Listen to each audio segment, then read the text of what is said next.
नमस्कार। सभी regional centres के रीजनल डायरेक्टर्स, स्टाफ और हमारे स्टूडेंट्स को वेलकम हमारे CDCW के सेशन में।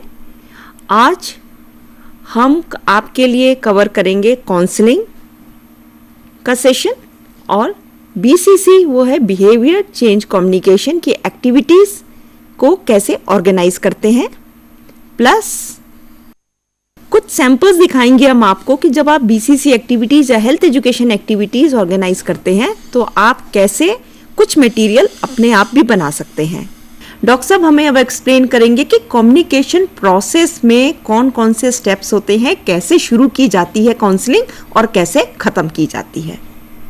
जी, काउंसलिंग जैसा आपने देखा कि ये एक टेक्निकल प्रोसेस है, ये एक प्रोफेशनल काम है। इसको देने वाला व्यक्ति एक आम आदमी नहीं है, उसे एक ट्रेनिंग की ज़रूरत है और उसे कुछ साइंटिफिक स्टेप्स फॉलो करने पड़ेंगे। तो जो कम्युनिकेशन काउंसलिंग का जो प्रोसेस है उसमें सबसे पहला प्रोसेस है रेपो बिल्डिंग।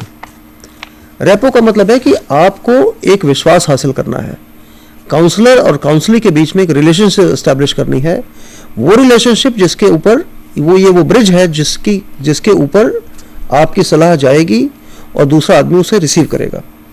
और काउंसलिंग के लिए सबसे पहले ज़रूरी है विश्वास हासिल करना, बिल्डिंग ट्रस्ट, जिसके लिए उसको जब आप काउंसलिंग करें तो उसको ये विश्वास दिलाएं कि जो आप उससे बात कर रहे हैं वो उसके और आपके बीच में कॉन्फिडेंशियल रहेगी, प्राइवेट रहेगी। आप उसके द्वारा प्राप्त की गई जानकारी को किसी और को नहीं देंगे और ये बड़े एक रिलैक्स एटमॉस्फेयर में होनी चाहिए। जब कोई पेशेंट आपसे अगर बात कर रहा है और अपनी बात को बता रहा है तो उसे विश्वास रहे कि आप उसे सुन रहे हैं। इसके लिए आई टू आई कांटेक्ट होना ज़रूरी है। आपकी बॉडी लैंग्वेज भी उसको ये विश्वास दिलाए कि मैं जो है सही और एक विश्वसनीय आदमी से बात कर रहा हूँ। आपकी ड्रेस, आपके कपड़े, आपका व्यवहार, वो सब ऐसी होनी चाहिए जो कि उस व्यक्ति को एक काउंसलर के बारे में जैसी उसकी एक्सपेक्टेशन है वैसी होनी चाहिए। जैसे कि अगर मान लीजिए कि आप एक महिला से, अगर आप डायबिटीज़ की महिला उसके पास गए और आप जो है बड़े ही फ्लावरी कपड़ों में और बड़े ही रंग बिरंगे उसमें लेके पहुंच गए, तो हो सकता है कि आपको वो काउंसलर के रूप में एक्सेप्ट ना कर पाए। उसको ऐसा लगेगा कि शायद जो है ये कौन सा एक लड़का उठ करके चला आया है। तो ये रेपो बिल्डिंग जो है ये बहुत एक कह लीजिए कि आर्ट है। और यहाँ पर मैं कहूँगा कि हम एक ही चीज़ 100 लोगों को अगर बताएं तो भी उसमें कई लोग उनमें बहुत अच्छा करते हैं, कई लोग अच्छा नहीं करते हैं। ये कला, ये आपकी अपनी व्यक्तित्व, आपकी पर्सनैलिटी की पहचान है। तो रेपो बिल्डिंग जो है आपका सबसे पहला और प्रमुख स्टेप है जो कि आपकी काउंसलिंग में आपको कारगर होगा, कामयाब होगा। और एक चीज़ रेपो बिल्डिंग में मैं ये कहना चाहूँगी कि रेपो बिल्डिंग क्यों ज़रूरी है, क्योंकि आगे के जो स्टेप्स हैं वो रेपो बिल्डिंग पे ही डिपेंड करते हैं।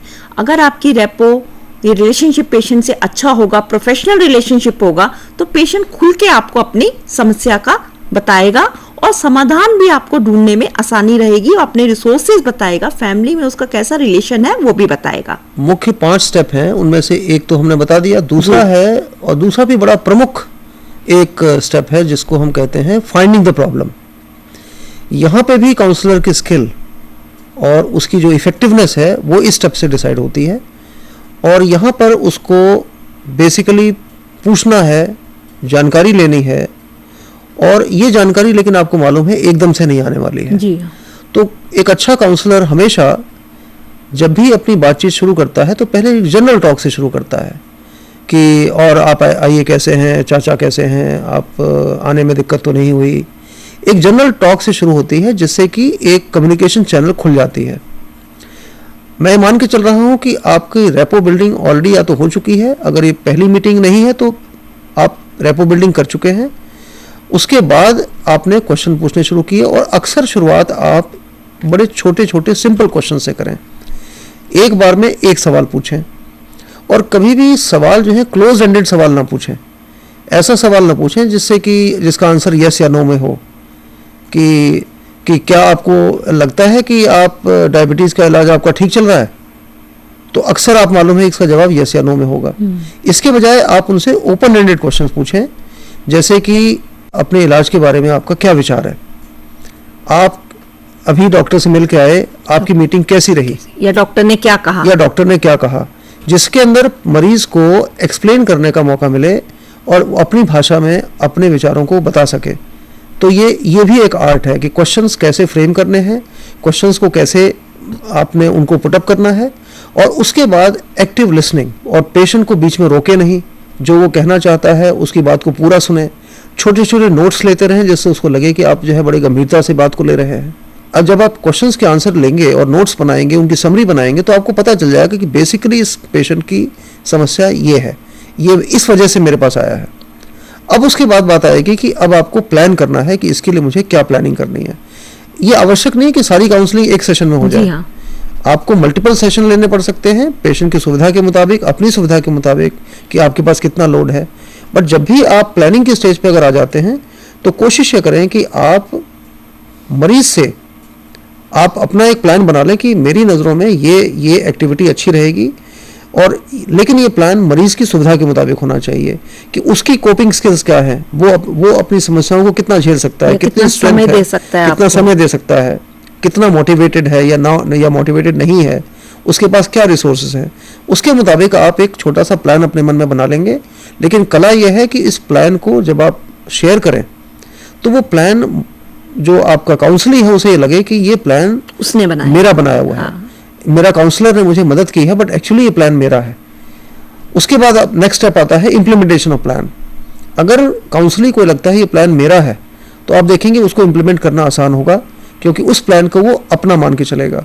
जब ओनरशिप होती है तो काउंसलिंग जो है उसके ऊपर ज़्यादा काम करता है, ज़्यादा सिंसियरली काम करता है। और लास्ट में एक चीज़ ज़रूरी है कि जब प्लान आपने इम्प्लीमेंट कर दिया तो आपने उसको टर्मिनेट करना है। टर्मिनेशन भी उतना ही इम्पॉर्टेंट है कि जितना जब रेपो बिल्डिंग शुरू हुई थी उसके साथ साथ टर्मिनेट करना। टर्मिनेशन जो है अचानक नहीं होनी चाहिए, पेशेंट को ये नहीं लगे कि उन्होंने मेरे से पल्ला झाड़ दिया, और साथ ही साथ इसके अंदर पर्सनल अटैचमेंट वाली बात नहीं आनी चाहिए। ये रिलेशनशिप प्योरली प्रोफेशनल है, एक पर्पस के लिए थी, और जब वो पर्पस सिद्ध हो जाए तो उसके खत्म होना आवश्यक है। लेकिन खत्म होने से पेशेंट के अंदर निराशा की भावना नहीं होनी चाहिए, उसमें यह भावना होनी चाहिए कि ये मेरे को एक प्रॉब्लम की वजह से मैंने लिया था, अब वो प्रॉब्लम मेरी सॉल्व हो गई। उसमें इस बात की खुशी होनी चाहिए कि चलो ये अब मेरा काम खत्म हुआ, ये रिलेशनशिप टर्मिनेट हो रही है, इसमें मेरा फायदा है। तो उसको एक पॉजिटिव टर्न देना बड़ा ज़रूरी है। लेकिन जब हम टर्मिनेट कर देते हैं तो उससे आपका काम खत्म नहीं होता है। बीच बीच में फॉलो अप विजिट करना, चेंजेस ऑब्जर्व करना, क्योंकि पेशेंट तो आपके पास आएगा, लेकिन काउंसलिंग की रिलेशनशिप खत्म हो गई है, लेकिन फॉलो अप चलेगा। तो ये बेसिक 5 मुख्य स्टेप्स हैं जो कि काउंसलिंग में आपको करने हैं। धन्यवाद डॉक्टर साहब, बहुत अच्छी तरह आपने एग्जाम्पल्स के साथ हमारे स्टूडेंट्स को एक्सप्लेन किया। एक चीज़ मैं और ऐड करना चाहूँगी, शुरू में ही जब आप रेपो बिल्डिंग या शुरू में आप जब बात करते हैं तो अपना रोल क्लियर करना बहुत ज़रूरी होता है पेशेंट को, कि आपका क्या रोल है, आप कितने समय तक उसके साथ रहेंगे, 1 हफ्ता 2 हफ्ते या महीना जो भी है, ताकि पेशेंट भी मेंटली रेडी रहेगा कि हाँ मेरे को सिर्फ मदद मिलने वाली है, बाकी समस्याएं मुझे अपने आप सॉल्व करनी है। उसमें आपको टर्मिनेशन जब होती है, स्टेज आती है, तो उसमें वो इजी होता है। जैसे कि डॉक्टर साहब ने आपको बताया, बिल्कुल सही है कि टर्मिनेशन के बाद हम ये नहीं कह सकते कि मेरा काम खत्म हो गया है। फॉलो अप करना रेगुलर, कि पेशेंट जो एडवाइसेस दी गई हैं क्या उसको फॉलो कर रहा है, कोई कॉम्प्लिकेशन तो नहीं है, क्या उसको किसी और विषय में मदद की ज़रूरत तो नहीं है, क्या फैमिली को कोई ज़रूरत तो नहीं है। तो ये सब बातें हमें ध्यान में रखनी बहुत ज़रूरी है। अब अगला प्रश्न ये आता है कि कम्युनिकेशन स्किल्स जो डॉक्टर साहब हमें बता रहे थे, क्वेश्चन कैसे करने हैं, हमें सुनने की कला है कि नहीं है, क्वेश्चन करने की कला है कि नहीं है। ये भी एक कला होती है, स्किल होती है कि हम क्वेश्चन कैसे करें, कैसे सुने, कैसे समरी बनाएं। अब डॉक्टर साहब से अब चाहेंगे कि हमें वो एक्सप्लेन करें कि काउंसलिंग स्किल्स कौन कौन सी होती हैं और वो क्यों ज़रूरी है। काउंसलिंग स्किल्स जो हैं ये वो हथियार हैं, ये जो इक्विपमेंट है आपका, जो आप काउंसलिंग करते टाइम इस्तेमाल करते हैं। और इसमें जो मुख्य है उसमें सबसे पहला है कि आपको कैसे जानकारी लेनी है, गैदरिंग इन्फॉर्मेशन। ये एक बहुत इंपॉर्टेंट स्टेप है जिसके अंदर कि आप कैसे पेशेंट को प्रोब करते हैं। आप मान लीजिए कि एक मरीज़ ने आपको कहा कि मैं तो जी इंसुलिन लगवाने में मुझे बहुत डर लगता है, क्योंकि मुझे लोगों ने बताया है कि इंसुलिन लगवाने से आप हमेशा इसके आदी हो जाते हैं, और ये तो ये बड़ी खतरनाक चीज़ है, और ये तो मैं नहीं करा सकता, मान लीजिए, और इसको मन में उसके फियर हैं तरह तरह के। अब आप उसको प्रोब करना है, उसके बारे में उसकी गहराई में जाना है कि ये डर की शुरुआत कहाँ से हुई, ये डर उसमें कहाँ से पैदा हुआ। जब ये जानकारी आप ले लेंगे तभी आप उस पर समाधान कर पाएंगे। तो गैदरिंग इन्फॉर्मेशन एक आपका बड़ा इंपॉर्टेंट स्टेप है। ये एक आर्ट है जिसके अंदर कि आप उनसे पूछेंगे, कुछ चीज़ें क्लैरिफाई करेंगे, कुछ उनसे क्लैरिफाई कराएंगे, और साथ ही साथ ये नहीं कि जो भाषा वो बोल रहा है सिर्फ उसको नहीं ध्यान देंगे, आप ये भी देखेंगे कि उनकी बॉडी लैंग्वेज पेशेंट की कैसी है। कभी कभी कई लोग अपनी बातों को स्पष्ट रूप से शब्दों में व्यक्त नहीं कर पाते, लेकिन उनके चेहरे के एक्सप्रेशन, उनकी बॉडी लैंग्वेज, उनकी एक्सप्रेशन, ये सारी चीज़ें एक काउंसलर को ऑब्जर्व करनी है। दूसरी बात जो मैं बता रहा था कि एक्टिव लिसनिंग, सुनते तो हम हर चीज़ हैं, बट एक्टिव लिसनिंग का मतलब यह है कि सामने वाले को ये महसूस हो कि मुझे बहुत ध्यान से सुना जा रहा है। इसके लिए ये कला है। इसके लिए जैसे मैंने कहा था कि आप बीच बीच में आई टू आई कांटेक्ट रखें, ध्यान से इंटेंशन के साथ सुने, बीच बीच में हूँ करके या बात करके उसको विश्वास दें, सर हिलाएं, ठीक है, उसका जो ध्यान है अपनी तरफ रखें, जेस्चर्स यूज़ करें, सही शब्द इस्तेमाल करें, इंपॉर्टेंट चीज़ जिसको आप समझते हैं कि उन्होंने इंपॉर्टेंट बात कही है उसको नोट करें, उन्हें एनकरेज करें आगे बढ़ने के लिए। कहीं किसी बात को बचाने में अगर आपको लगता है बताने में हिचकिचा रहा है तो आपको उनको एनकरेज करना है। कोई किसी तरह की डिस्ट्रैक्शंस मत होने दें वहाँ पर। अगर डिस्ट्रैक्शन हो तो धीरे से होने दें, लेकिन बाद में डिस्ट्रैक्शन को रोक करके और उसको पेशेंट को फिर काउंसलिंग को वापस अपनी जगह ले आए। क्वेश्चनिंग भी जो है कला है, जिसके बारे में मैं बता रहा था कि किस तरह से आपको ओपन एंडेड क्वेश्चन पूछने हैं और क्लोज एंडेड क्वेश्चन नहीं पूछने। यस या नो वाले सवाल अवॉइड करने हैं। ऐसा क्वेश्चन पूछिए जिससे कि पेशेंट, आप तो एक सेंटेंस में बोल दें और उसको बताने में, एक्सप्लेन करने में उसको समय लगे। जब वो जितना ज़्यादा खुलासा करेगा चीज़ों का, तो अपनी कही और अनकही दोनों बातें आपको इंडिकेट करेगा जो आपके लिए आवश्यक हैं किसी नतीजे पहुंचने के लिए। एक बार में एक सवाल पूछिए। एक्सप्लेनेशन अगर वो देना चाहता है तो उसको अलाउ कीजिए। कभी भी उनको रोकिए नहीं, बीच में ब्लॉक ना करें। अगर कोई डेविएट कर गया, किसी बात को करते करते कहीं चला गया, तो धीरे से उनको घुमा करके फिर वापस अपने क्वेश्चन पे ले आइए। अपने को नॉन जजमेंटल बना करके सुनिए, मतलब कि आप उनको तुरंत अपनी ओपिनियन उनकी बात में सही या गलत की परिभाषा ना करें। जो वो कह रहे हैं उसको सुने और जैसा वो कह रहे हैं उसको वैसे एक्सेप्ट करें। एक आर्ट है, स्किल है, जिसे कहते हैं यूजिंग साइलेंस। ये भी एक कला है। यानी कि जरूरी नहीं कि पेशेंट जैसे ही चुप हुआ तो आपने तुरंत अगला सवाल पूछ लिया। आपको इंडिकेशन मिल जाएगी कि इस टाइम मरीज सोच रहा है, काउंसलर आपका सोच रहा है, या आपसे कहने से पहले अपना मन बना रहा है। तो ये साइलेंस भी बड़ा इंपॉर्टेंट स्टेप है। कभी भी क्वेश्चंस को रश ना करें और साइलेंस के अंदर इंटरजेक्ट ना करें। दो क्वेश्चंस के बीच में एडिक्वेट समय दें, पेशेंस रखें। ये है वर्ड जैसे कहते हैं यूजिंग साइलेंस। और तीसरी चीज़ है इंफॉर्मेशन गिविंग, कि अगर मैं मान लीजिए कि काउंसलिंग करते टाइम मरीज ने एक सवाल पूछा आपसे अगर, तो आप उसे बिल्कुल सीधे सिंपल भाषा में, जिसे वो समझ सके आसानी से, और उसी की अपनी भाषा में, और जैसी उसकी रिक्वायरमेंट है स्पेसिफिक बात बताएं। जितना पूछा है उतना बताएं। बहुत ज़्यादा बताएंगे तो उसको फिर वो लेने के लिए वो तैयार नहीं होगा। ये वो स्किल्स हैं जिनको कि अगर आप यूज़ करेंगे तो शर्त यह है कि आप एक अच्छे काउंसलर बन सकते हैं। इसके लिए आपके एजुकेशन बैकग्राउंड होना ज़रूरी नहीं है, लेकिन आपको अपने गोल क्लियर होने चाहिए। आपने ये जो स्किल्स में लेकिन ये कला आपको होनी चाहिए, कैसे बात करनी है, और ये आत्मविश्वास होना चाहिए कि हाँ ये मैं कर सकता हूँ और ये मेरे लिए ज़रूरी है। डॉक्टर साहब, एक छोटा सा एग्जाम्पल मैंने कल हम दोनों बात करके इनको बता सकते हैं। हाँ। जैसे कि आप डॉक्टर हैं या मैं पेशेंट हूँ। हाँ। आप मेरे से पूछना चाहेंगे कोई क्वेश्चन, तो हम थोड़ा सा एक एग्जाम्पल इनको बता दें कि कैसे। मैं पहली बार पेशेंट आई हूँ जिसको डायबिटीज डायग्नोज हुआ है जी। तो जैसे मैं शुरुआत में कह सकता हूँ कि अच्छा, मैं इंट्रोडक्शन मान लीजिए कि ओवर हो चुकी है, और मैंने आपसे एक सवाल पूछा कि अच्छा ये बताइए कि आपकी बीमारी किस जगह डायग्नोज हुई, तो आप अपने इंस्टीट्यूट का नाम बताएंगी। डॉक्टर साहब, हाँ, जैसे मैंने पूछा आपसे कि हाँ आपकी बीमारी, आपको कहाँ पर आपको डायबिटीज का पता चला पहली बार कि आपको डायबिटीज है? डॉक्टर साहब, हमारे कैंप लगा था, उसमें उन्होंने बताया कि शायद आपको शुगर की या बीमारी है, क्योंकि मेरा ब्लड शुगर थोड़ा सा नॉर्मल से ज़्यादा बता रहे थे उस टाइम डॉक्टर जी। तो नीरजा जी बताइए, फिर आपको ऐसा ये जानने के बाद आपको कैसा लगा?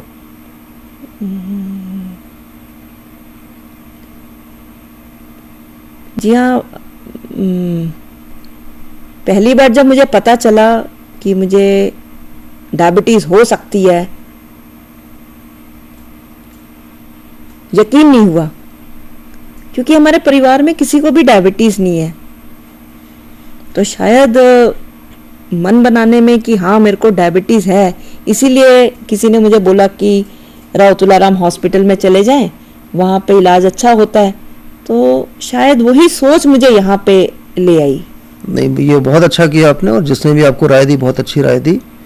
कौन थे, परिवार के लोग थे या कोई और थे जिसने आपको ये राय दी? हाँ, जी, हमारे घर के आसपास ही कुछ पेशेंट हैं जो आपके हॉस्पिटल में आते हैं, तो उन्होंने ही कहा कि वहाँ पे आप जाके इलाज करा सकते हैं या ब्लड टेस्ट करा सकते हैं। तो अब जब हम आपकी जांच करके अब हमने आपको कंफर्म कर दिया है, तो अब ये बताइए कि इलाज के बारे में आपके मन में कोई किसी किस्म का कोई परेशानी या कोई इसके बारे में कोई आपके मन में कोई और भाव है? इसको लेके किसी किस्म की कोई चिंता तो नहीं आपके मन में? अगर है तो कृपया बताएं। ये तो सोचने की बात है, इसके विषय में बहुत कुछ है डॉक्टर साहब। अब जैसे घर में मैं अकेली नौकरी करती हूँ, सोचते हैं इलाज कराएंगे तो छुट्टी लेनी पड़ेगी, परेशानियां तो हैं, तो देखते हैं इलाज कैसे होता है। आपके परिवार के लोगों का क्या रिएक्शन था?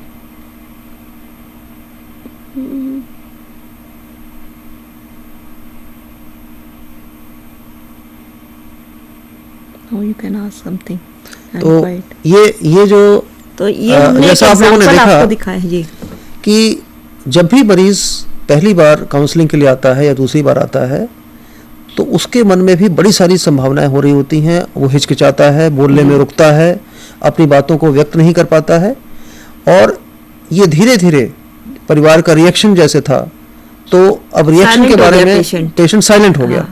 और साइलेंट हो गया तो मैं समझ गया कि ये इस टाइम इनके मन में एक अंतर्द्वंद चल रहा है, जिसके अंदर ये सोच रही हैं कि मैं बोलूं ना बोलूं।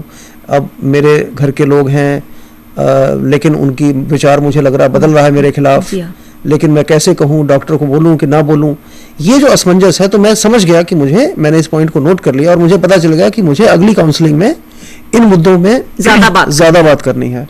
तो मैं पहली काउंसलिंग में मैं मुद्दे तय कर रहा हूं कि क्या गुत्थियां हैं जो मरीज के मन में है, क्या वो समस्या है जिसे उसको जूझना पड़ेगा, और मैं साथ ही साथ ये भी मन बना रहा हूं कि मुझे कहां इंटरवीन करना पड़ेगा, और हो सकता है कि मैं कब अगली विजिट में इनके साथ के किस व्यक्ति को कहूं कि अगली बार उसको भी लेके आइएगा। तो ये जो मेरी प्लानिंग चल रही है, मेरी क्वेश्चनिंग और मेरी प्लानिंग साथ साथ चल रही है। और एक चीज और मैं ऐड करना चाहूंगी, जैसे डॉक्टर साहब ने कहा एक्टिव लिसनिंग। कई बार क्या होता है, जैसे डॉक्टर साहब अगर पेशेंट है, वो मेरे को अपने विषय में बता रहे हैं, मैं साथ ही साथ क्या करूंगी, पेंसिल उठा लूंगी और लिखती जाऊंगी। हाँ सुन रहे, बोलिए आप। अरे उतनी देर में एक फोन आ जाता है, मैं फोन पे बात करने लग जाती हूँ या अपनी घड़ी देखने लग जाती हूँ। तो ये चीजें जो है हमें पेशेंट से बात करते हुए या क्लाइंट से बात करते हुए बिल्कुल अवॉइड करनी है। उससे क्या होता है, पेशेंट को ये लगता है कि आप उसकी बात में इंटरेस्टेड नहीं है, वो आपसे खुल के बात नहीं करेगा। तो ये हमें जानना जरूरी बहुत है कि एक्टिव लिसनिंग बहुत ही जरूरी है। हम सुनते हैं, हम एक दूसरे की बात हमेशा सुनते हैं, बट उसको कैसे हम समझते हैं, पेशेंट की प्रॉब्लम को कितना समझ पाते हैं, कितनी गहराई में जाते हैं, ये एक बहुत बड़ा आर्ट है जो हमें धीरे धीरे समय के साथ एक्सपीरियंस से हम सीखते हैं।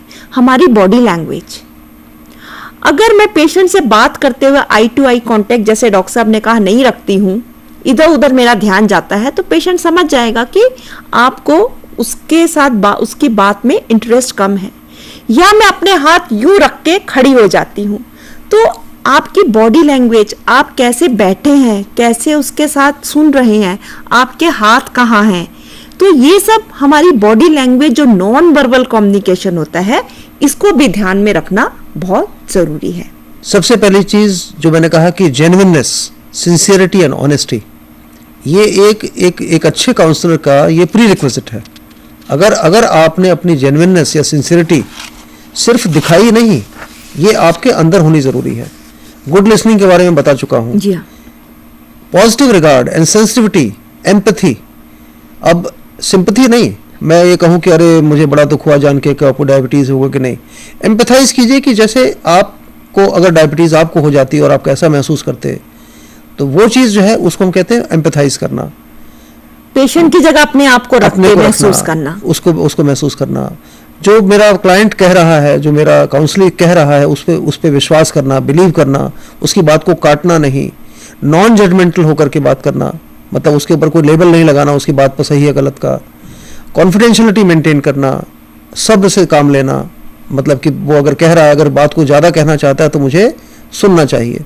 और सेल्फ अवेयरनेस, मैंने जैसा कहा, मुझे मालूम होना चाहिए कि मेरे में क्या कमी है या मैं कब इम्पेशेंट हो जाता हूँ। ये काउंसलर के लिए ये आवश्यकताएं हैं।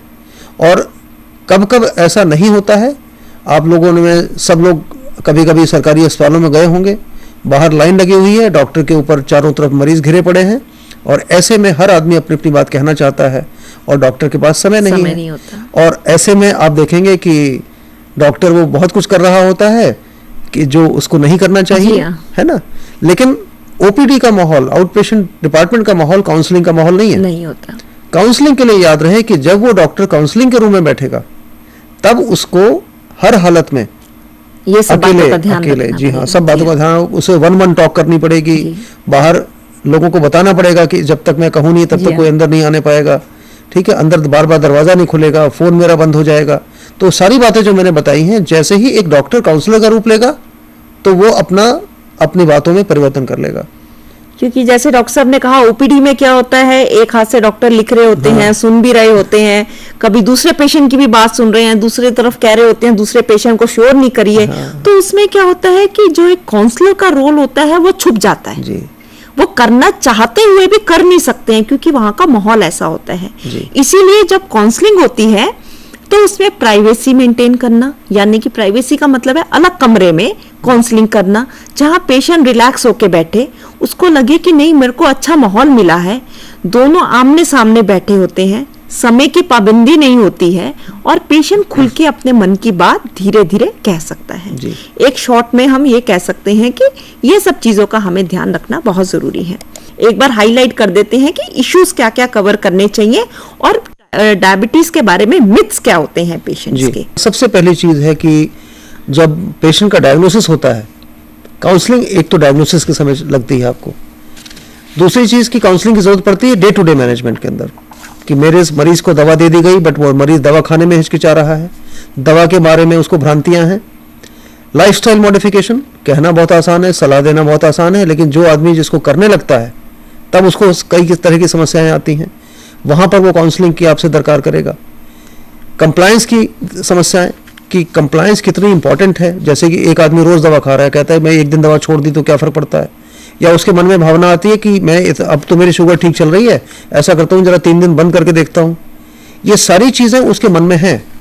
एक अच्छा काउंसलर इन बातों को उससे निकलवाता है, उनको बारे में उसको नॉलेज देता है, उसके परिणाम बताता है और बताता है कि तुम्हारी तरह से और भी कोई लोग कोशिश कर चुके हैं लेकिन उनके साथ क्या दिक्कत रही। कॉम्प्लिकेशंस के बारे में आगाह करता है। प्रेगनेंसी से जुड़ी हुई जो डायबिटीज़ होती है या प्रेगनेंसी से पहले की, अगर एक डायबिटिक मदर है, लेडी डायबिटिक है, अगर वो प्रेगनेंसी कंसीव करने से पहले आपको जो राय लेना चाहेगी, उसके मन में भ्रांतियां हैं, तरह तरह के शक हैं कि मैं अगर कंसीव करती हूं तो क्या मेरे बच्चे को समस्या क्या क्या हो सकती है। इसी तरह स्पेशल ग्रुप्स हैं, प्रेग्नेंट लेडीज़ हैं, एल्डरलीज हैं, बच्चे हैं, इनको अगर डायबिटीज़ हो जाती है, ये स्पेशल ग्रुप्स हैं जिन्हें हमें काउंसलिंग की ज़रूरत पड़ती है। काउंसलिंग जब आप ट्रैवल करते हैं, अब एक डायबिटिक का आदमी अगर सफ़र में जा रहा है तो आपको बताना पड़ेगा कि वे सफ़र में क्या क्या इंतजाम करने हैं आपको, या अगर आप बीमार पड़ जाते हैं तो डायबिटीज की दवाओं के लिए क्या करना है। सिर्फ डायबिटीज की नहीं और दूसरी बीमारी के बारे में भी, मतलब कि आपको ये नहीं है कि अगर आपको बुखार हो गया तो आप डायबिटीज की दवाई छोड़ देंगे। हाँ। तो उस समय कैसे ट्रीटमेंट लेना है आपको, आपके डॉक्टर की सलाह लेनी है आपने, उसे सिक डे रूल जिसे हम कहते हैं। जी है। तो ये कुछ ऐसे विषय हैं जिसके बारे में आपको पेशेंट को बताना बहुत जरूरी है। अब हम जानना चाहेंगे डॉक्टर साहब कि कुछ वहम या मन में विश्वास होते हैं जो पीढ़ियों से चलते आ रहे हैं, जिसे मिथ्स कहते हैं। हाँ। बीमारियों के बारे में कुछ मिथ्स ऐसे भी होंगे जो डायबिटीज से भी जुड़े हुए होंगे, जो आम आपने देखा होगा जब हॉस्पिटल में पेशेंट आता है तो उसके मन में होते हैं। बिल्कुल आप सही कह रही हैं कि जहां बीमारी है, जहां आदमी का स्वास्थ्य उसका साथ छोड़ता है, तो मन में तरह तरह की भ्रांतियाँ, तरह तरह के वहम, तरह तरह की बातें आने लग जाती हैं। हर राह चलता आदमी आपको राय देने लग जाता है। हर आदमी जो अपना हितैषी है, जितना उसका ज्ञान है वो आपको देने लग जाता है। नतीजा क्या है कि बहुत सारे मिथ्स मरीजों के मन में आ जाती हैं। जैसे कि मैंने जो है ज़्यादा चीनी खाई थी, इस वजह से मुझे शुगर हो गई। वो ये समझते हैं कि चीनी खाने की वजह, चीनी खाना एक कारण है डायबिटीज़ का। तो ये अक्सर भ्रांति लोगों में पाई जाती है। डायबिटीज के होने के कारणों के बारे में जैसे मैंने कहा ना, कई लोग इसे कर्मों का फल समझते हैं, कई जादू टोना भी कह देते हैं, किसी ने मेरे को कुछ कर दिया इसलिए मेरे को ये बीमारी हो गई है। इसके बाद डाइट और रोल जो है एक्सरसाइज का, कि डाइट के बारे में लोगों को भ्रांतियां होती हैं।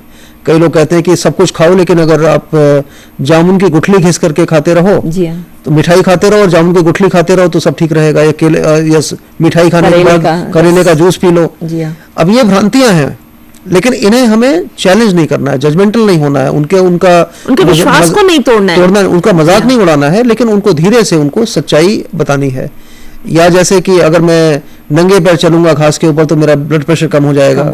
या एक बहुत कॉमन भ्रांति है लोगों में कि मैं जो है अगर मैं डायबिटीज और शुगर बढ़ती है तो जी मुझे पता चल जाता है कि मेरे को शरीर में ऐसा महसूस होने लग जाता है, मुझे कान में ऐसी फीलिंग होती है। हर आदमी ने अपने अपने टोटके निकाल रखे होते हैं। वो कहता है कि शुगर टेस्टिंग की जरूरत नहीं है, मुझे तो पता चल जाता है। तो ये बात उनको बतानी बहुत आवश्यक है कि नहीं, शुगर आमतौर से बढ़ी हुई या घटी हुई ज्यादातर समय पे आपको कोई सिम्टम नहीं बताती है, अनलेस कि बहुत ज्यादा एक्सट्रीम वैल्यूज ना हो जाएं, जो हम पहले जिक्र कर चुके हैं। तो ये भ्रांतियां हैं जो लोगों में हैं, और एक अच्छा काउंसलर को मालूम हो जाता है अपने एक्सपीरियंस से कि मुझे इन भ्रांतियों का निवारण करना है। अगर भ्रांति अभी है मरीज में तो अभी ठीक करूंगा, आ सकती है तो अभी से मैं उसको बता करके जागरूक कर दूंगा, जिससे आगे उसमें मन में कोई भ्रांति ना आने पाए। तो ये जब आप काउंसलिंग करते हैं या कम्युनिकेट करते हैं पेशेंट से, तो ये सब चीजें आपको ध्यान में जरूर रखनी है। क्यों रखनी है? क्योंकि आप जब उसके लिए एजुकेशन का मटेरियल बनाएंगे या ढूंढेंगे, ये सब कंपोनेंट उसमें आपको डालने पड़ेंगे, ताकि आप धीरे से सटीक से उसको ये महसूस ना होने दें कि आपने उसकी कमजोरी पकड़ ली है और आप उसको समझाना चाहते हैं।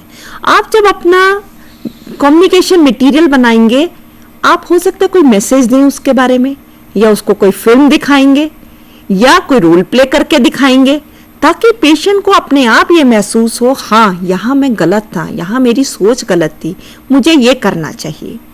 तो इन सब को करने के लिए, जिसे हम कहते हैं बिहेवियर चेंज कम्युनिकेशन, आप कैसे किसी पेशेंट के बिहेवियर में चेंज ला सकते हैं और वो चेंज कैसे लाया जाता है और बीसीसी एक्टिविटीज क्या करती हैं, इसके विषय में अब हम चाहेंगे कि डॉक्टर साहब हमें बताएं कि बीसीसी क्या होता है और बीसीसी एक्टिविटीज करना क्यों जरूरी है और वो क्या करती हैं।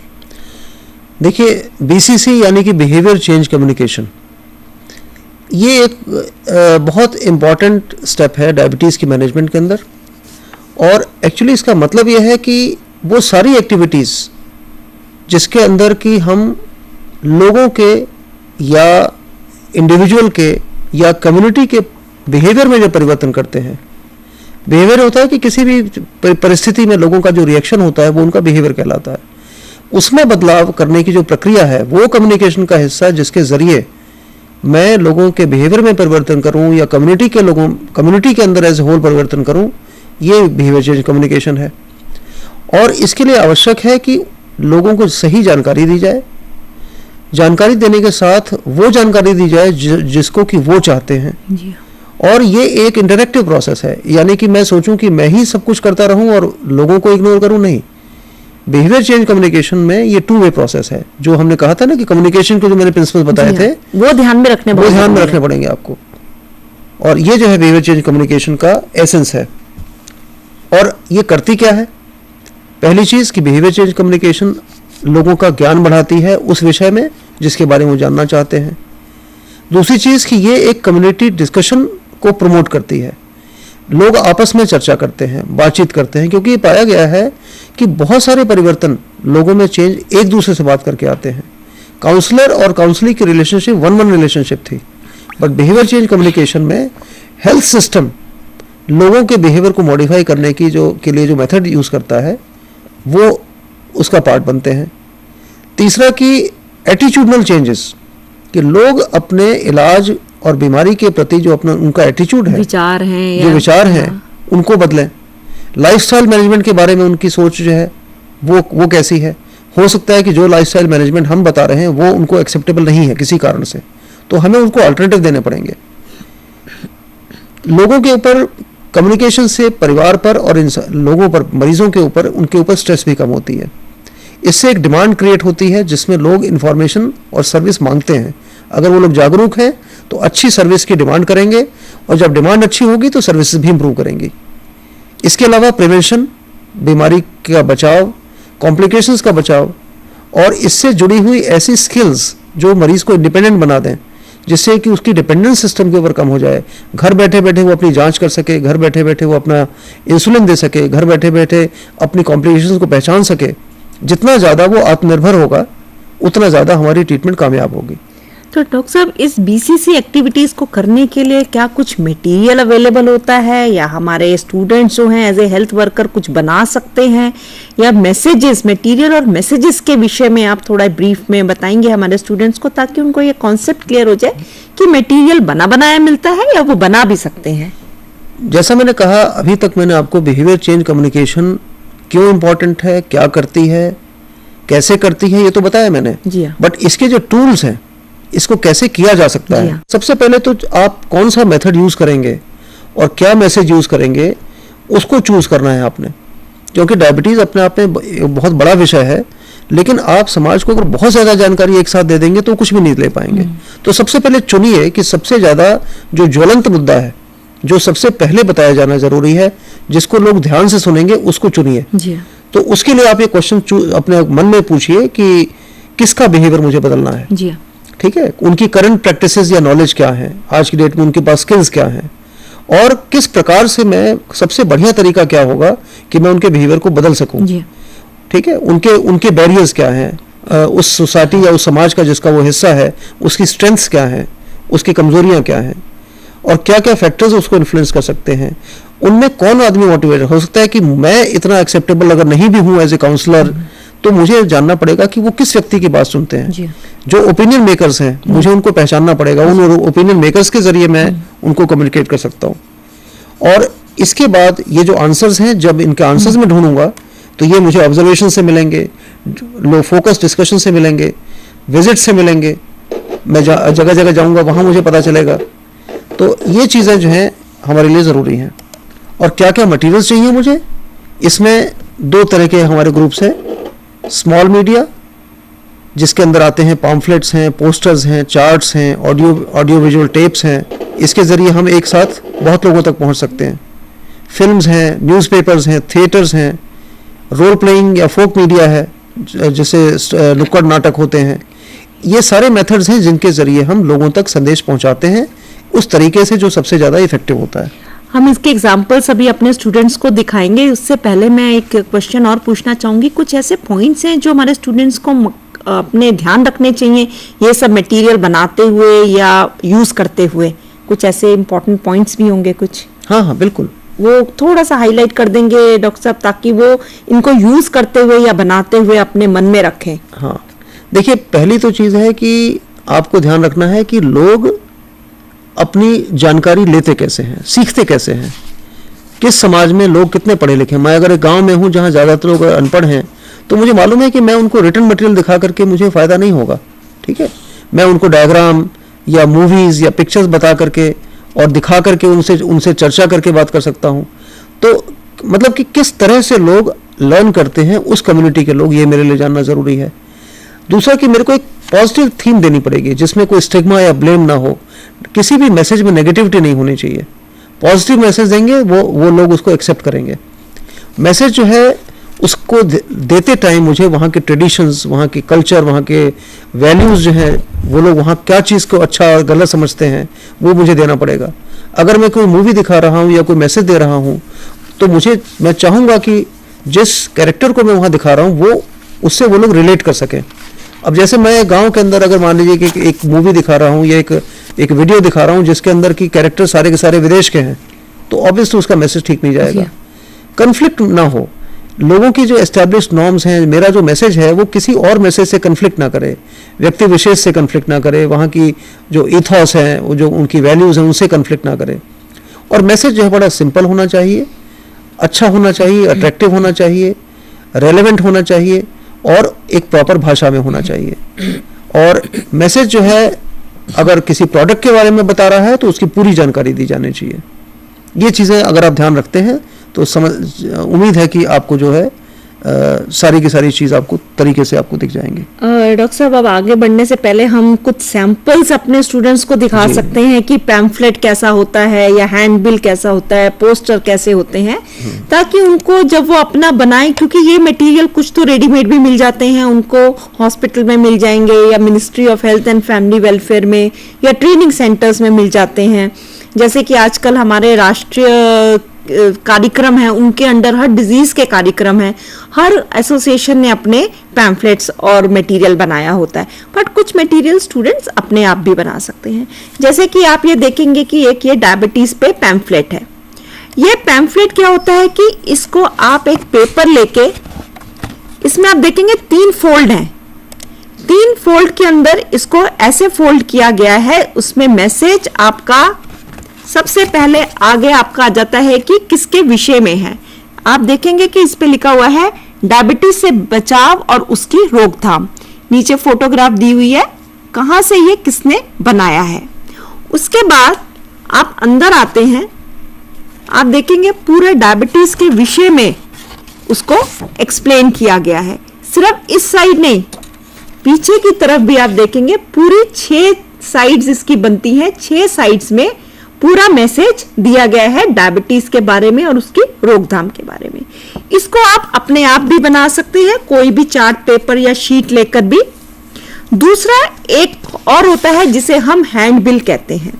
यह हैंडबिल सिंगल पेज पे होता है, जिसमें आप वर्ड्स और फोटो के साथ मैसेजेस पेशेंट को देते हैं, ताकि जब वो पेशेंट पढ़े और फोटो देखे उसको इस मैसेज की समझ आ जाती है कि इसमें क्या दिया जा रहा है। पेशेंट, ये हैंडी होता है पैम्फलेट और हैंडबिल, पेशेंट इसको लेके जा सकता है। जैसे आप देखेंगे एक और है मधुमेह के विषय में, इसमें भी आप देखेंगे कि मैसेजेस दिए गए हैं। ये हैंडबिल है एक तरह का। अब आता है हमारे पास कि फ्लिप चार्ट क्या होता है। फ्लिप का मतलब उसको हम ऊपर उठा सकते हैं। जैसे ये है फ्लिप चार्ट, इसे कहते हैं। यहां पे आप देखेंगे इसको मोड़ने के लिए लगा हुआ है, स्पाइरल बाइंडिंग करी हुई है स्पाइरल से। इसको जब आप देखेंगे, आप इसको उठाएंगे,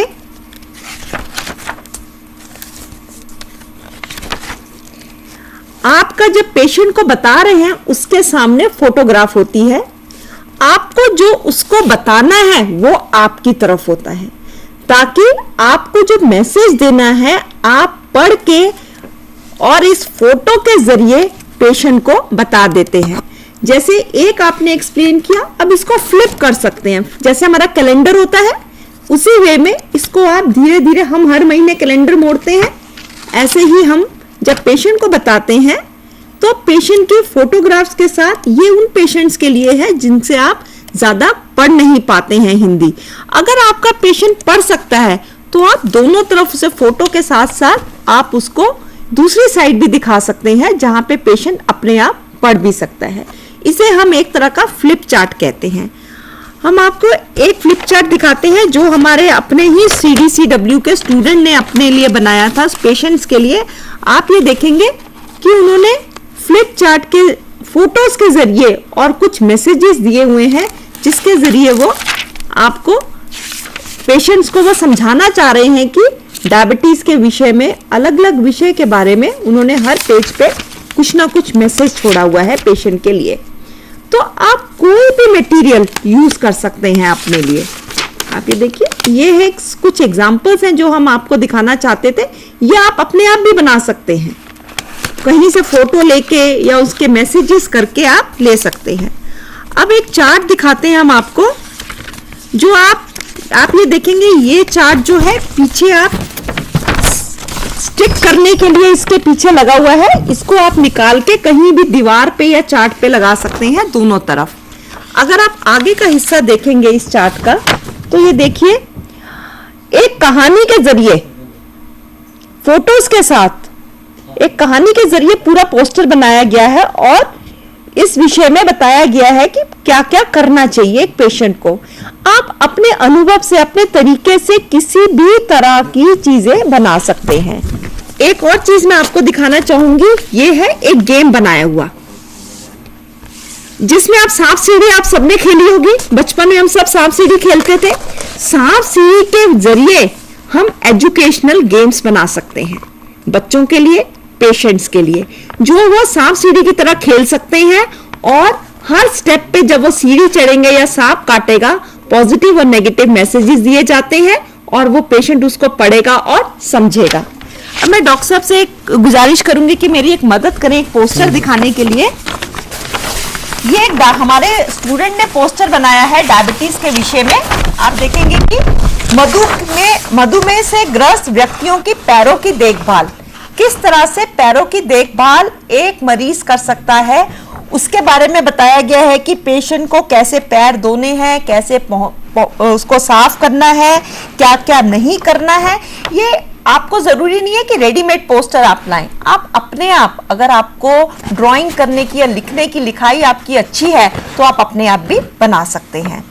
तो ये कुछ एग्जाम्पल्स थे जो हमने आपको दिखाए हैं। अब एक या दो एग्जाम्पल मेरे ख्याल डॉक्टर भी आपको दिखाना चाहेंगे। हाँ, मैं एक आपको मैं कॉन्सेप्ट दिखाना चाहता हूँ जिसके अंदर देखिए कि बड़ा सिंपल मैसेज दिया गया है कि जड़ पर वार करें। हर आदमी को पता है कि किसी पेड़ को अगर गिराना है तो उस पर जड़ पर वार करें। देखिए जड़ों पे अंदर आप देख रहे हैं कि तनाव और बढ़ा हुआ वजन, गलत आहार, नीचे वो कारण लिखे हुए हैं जिनकी वजह से ऊपर जो आप लाल फल देख रहे हैं उन फलों के अंदर तरह तरह की बीमारियां हैं, तनाव है, ब्लड प्रेशर है।